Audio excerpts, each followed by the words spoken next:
Imagine yourself waking up in the middle of the night with such a thick phlegm in your throat that you can barely breathe. This lack of oxygen causes you to get shortness of breath. When you start to panic, you realize something needs to be done. So you scramble for your phone, call your doctor, and he knows exactly what it is. You're having exacerbations of your COPD. My name is Rebecca Spencer, and I'm a nursing student. I chose this topic because I see a lot of COPD in the hospital, and the more I know, the better. I will discuss in this speech the cause of COPD, the associated conditions of emphysema and chronic bronchitis, signs and symptoms, and treatment options. Let's begin with what COPD really is. According to the National Heart, Lung, and Blood Institutes, it is the third leading cause of death in the United States.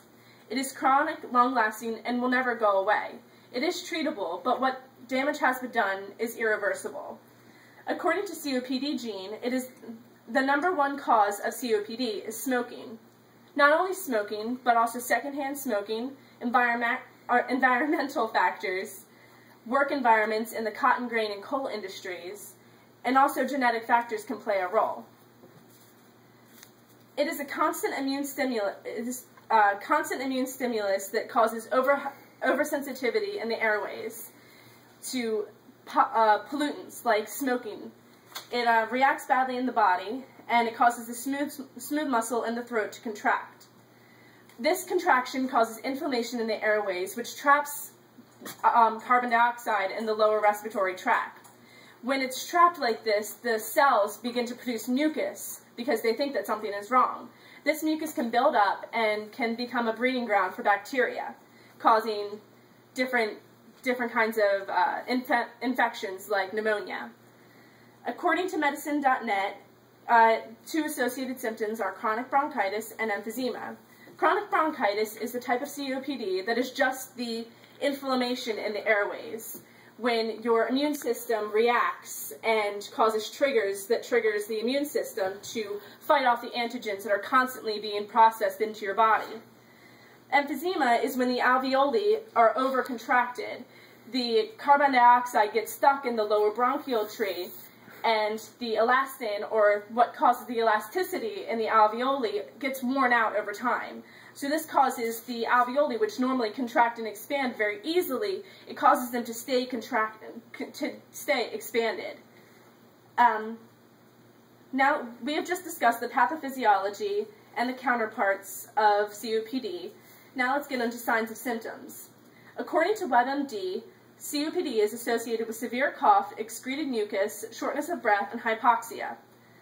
The excreted mucus is, like I said, caused when the pathogens are stuck in the lower respiratory tract. Shortness of breath is when there's not enough oxygen being processed through the body, so your body tries to overcompensate with different mechanisms, and that will cause them to try to increase your respiratory rate. But since your airways are already blocked, it will give you labored breathing because as much as your body wants to breathe in more, it can't.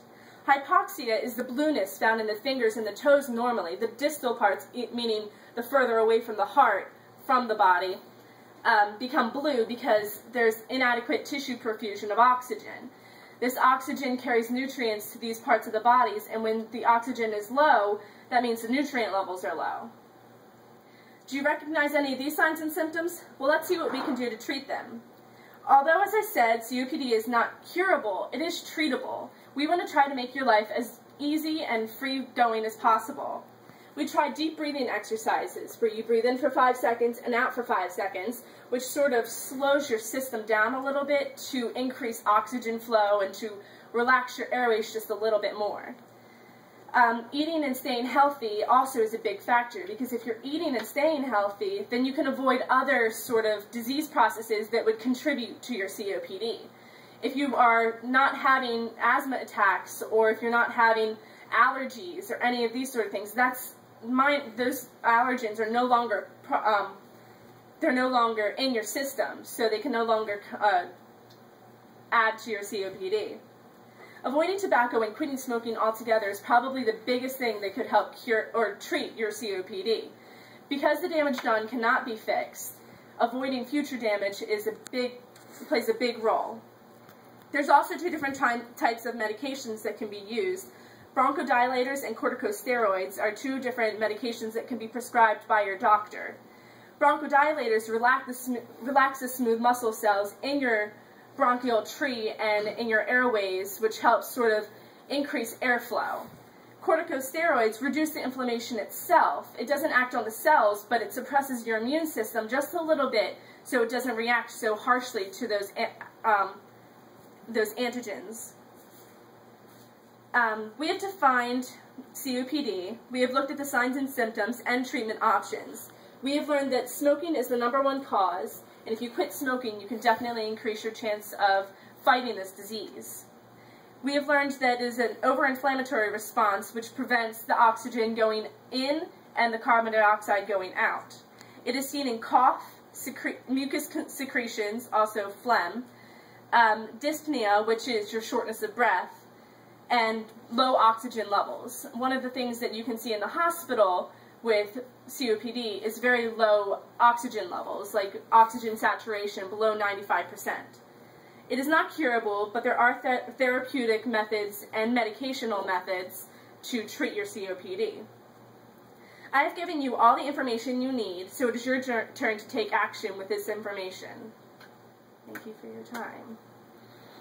Yeah. Now, the one part